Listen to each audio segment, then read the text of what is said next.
اعوذ باللہ من الشیطان الرجیم بسم اللہ الرحمن الرحیم السلام علیکم ورحمۃ اللہ وبرکاتہ۔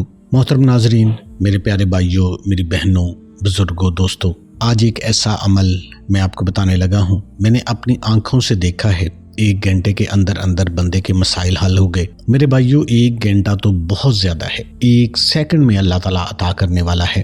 یاد رکھیں، اللہ کبھی کبھی، یہ حدیث میں بھی ہے، قرآن میں بھی ہے کہ کبھی کبھی اللہ تعالیٰ اپنے بندوں کی جو قسم ہے، یاد رکھیں، اس کو جھوٹا نہیں پڑنے دیتا۔ تو اگر ہم تھم نیل پر لکھ دیتے ہیں کہ 1 گھنٹے میں پیسہ مل جائے گا یا 1 منٹ میں پیسہ مل جائے گا، تو اس میں کوئی شک نہیں ہوتا۔ اب کیا پتا 1 منٹ میں اللہ تعالیٰ کر دے، یہ تو اپنے اپنے نصیب کی بات ہے۔ جب ہم عمل کرتے ہیں نا، اپنے اپنے یقین کی بھی بات ہے۔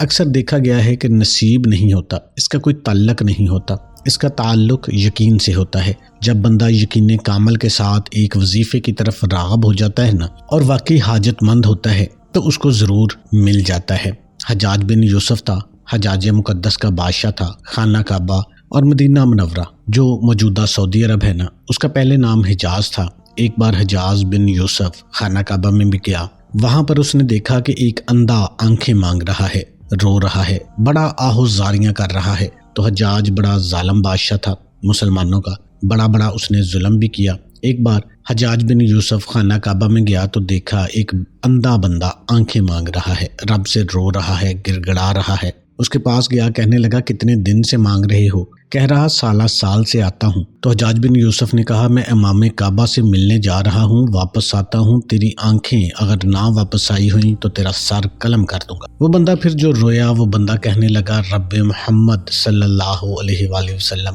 اے محمد کے رب، میں پہلے تو آنکھیں مانگتا تھا، اب تو سر اترنے لگا ہے، اب تو جان پہ بن آئی ہے، یا اللہ مجھے عطا کر دے، یا اللہ مجھے دے دے۔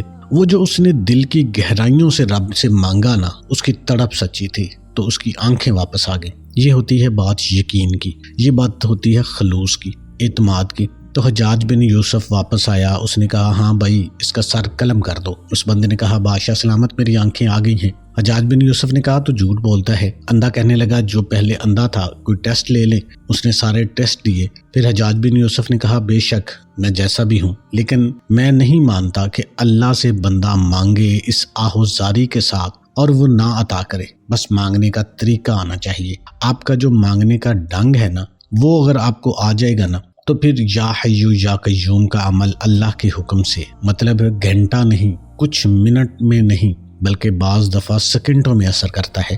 کوئی حاجت ہے، کوئی پریشانی ہے، تنگی ہے، بیماری ہے، رشتے کا مسئلہ ہے، جاب میں ترقی چاہیے، معاملات پھنس گئے ہیں، دشمن تنگ کر رہا ہے، تو پھر آج کا یہ عمل مغرب کی نماز کے بعد آپ نے اس عمل کو کر لینا ہے۔ اس سے پہلے میری گزارش ہے کہ ویڈیو کو لائک کر دیں، آپ کو عمل کی اجازت ہو جائے گی، ایک پیارا سا کمنٹ کر دیں۔ تو محترم ناظرین، آپ نے مغرب کی نماز ادا کرنے کے بعد سارے کام بھول جانے ہیں، سارے کام بھول جاؤ، صرف یہ کہو یا حیو یا قیوم، یا حیو یا قیوم، یا حیو یا قیوم۔ مغرب کی نماز ادا کر لینی ہے۔ نماز ادا کرنے کے بعد وہیں پہ بیٹھ جانا ہے، کامل یقین کے ساتھ، بھروسے کے ساتھ، اعتماد کے ساتھ۔ آپ نے نماز ادا کر کے ایک کونے میں بیٹھ جائیں۔ اگر گھر میں ادا کر رہے ہیں تو گھر میں پڑھ لیں، مسجد میں ادا کر رہے ہیں تو مسجد میں تھوڑا سا ٹائم نکال کے بیٹھ جائیں۔ یہ عمل روزانہ کی بنیاد پر کرنا ہے۔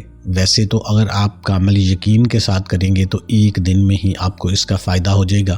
آپ نے اعوذ باللہ من الشیطان الرجیم اور بسم اللہ الرحمن الرحیم پڑھ لینی ہے، اور اس کے بعد آپ نے درود شریف پڑھ لینا ہے۔ اللہم صلی علی محمد وعلی آل محمد کما صلیت علی ابراہیم وعلی آل ابراہیم انک حمید مجید۔ اللہم بارک علی محمد وعلی آل محمد کما بارکت علی ابراہیم وعلی آل ابراہیم انک حمید مجید۔ درود شریف پڑھنے کے بعد صرف ایک ہی ورد آپ کی زبان پر ہونا چاہیے، یا حیو یا قیوم، یا حیو یا قیوم، یا حیو یا قیوم۔ اور دل ہی دل میں آپ کی جو خواہشات ہیں، جو آپ کی جائز ہیں، یا پروردگار ذاتی گھر دے دے۔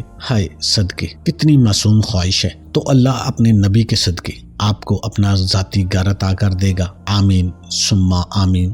تو ذاتی گھر دے دے مالک، یا اللہ راشن کی کمی ہے، پروردگار وہ پوری ہو جائے۔ اے میرے اللہ، یہ میری پریشانی ہے، اے اللہ میں حج کرنا چاہتا ہوں، اے میرے اللہ میں عمرہ ادا کرنا چاہتا ہوں، تو ذہن میں سوچتے رہیں، اس میں کوئی پابندی نہیں ہے، یا حیو یا قیوم پڑھتے رہیں، کم از کم 1000 مرتبہ پڑھیں، آپ 10,000 مرتبہ پڑھیں، لیکن مغرب کی نماز کے بعد ایسے بندے دیکھے ہیں 1 گھنٹے میں ان کی خواہشات پوری ہو گئیں، ایسے بندے دیکھے جن کی منٹوں میں خواہشات پوری ہو گئی، ایسے بندے دیکھے جنہوں نے ابھی وظیفہ شروع کیا تھا تو ان کی خواہشات کا پورا ہونے کا ان کو خوشخبری مل گئی۔ تو یہ بات ہوتی ہے یقین کی، اعتماد کی۔ تو اللہ کا یہ اسم اعظم ہے، یہ زندہ جاوید رہنے والا، یعنی یا حیو یا قیوم۔ یہ جو عمل بندہ کرتا ہے نا، وہ صحت اور عافیت والی لمبی زندگی پاتا ہے، کبھی پیسے کی، مال، رزق کی کمی نہیں ہوتی۔ تو آپ نے کوشش یہی کرنی ہے کہ آپ نے زیادہ سے زیادہ جتنا ہو سکے، میں آپ کو تعداد نہیں بتاتا کہ اتنی دفعہ پڑھنا ہے یا اتنی دفعہ پڑھنا ہے، جتنا آپ کا دل کرے، جتنا آپ کا ٹائم ملے، لیکن جب آپ یا حیو یا قیوم پڑھنا شروع کریں تو ڈوب کر گہرائی کے ساتھ اس کو پڑھنا شروع کر دیں، دل کی گہرائیوں کے ساتھ۔ اللہ تعالیٰ آپ کی ہر خواہش کو پورا فرما دے گا۔ بے شک آپ آزما لیں، بڑی دنیا نے یہ وظیفے کیے ہیں، آپ کی خوش قسمتی ہے کہ آپ میری ویڈیو پر آئے ہیں۔ میں آپ کو ایک بات اور بتا دوں کہ آپ آئے نہیں ہیں، آپ کو اللہ لے کر آیا ہے۔ تو آپ نے کامل یقین کے ساتھ بیٹھ کے آج مغرب کی نماز کے بعد اس عمل کو کرنا شروع کر دینا ہے۔ کوشش کریں ہزاروں کی تعداد میں کھلا پاگلوں کی طرح یا حیو یا قیوم پڑھتے رہیں، اور اس کے بعد دوبارہ پھر درود شریف پڑھ کے آپ نے اللہ کے حضور دعا مانگ لینی ہے۔ انشاءاللہ آپ کو اتنا عطا ہوگا، آپ کی نسلیں سنور جائیں گے۔ جو آپ کی حاجت ہے، جو آپ کی مشکل ہے، جو آپ کی پریشانی ہے، وہ اللہ کے حکم سے، یہ اسم اعظم ہے، جو مانگو گے وہ کامل یقین کے ساتھ مانگنا ضرور عطا ہو جائے گا۔ اور نماز کا اہتمام آپ نے لازمی کرنا ہے، اور کمنٹ سیکشن میں آپ نے اللہ کے 99 ناموں میں سے ایک نام ضرور لکھ دینا ہے۔ السلام علیکم ورحمۃ اللہ وبرکاتہ۔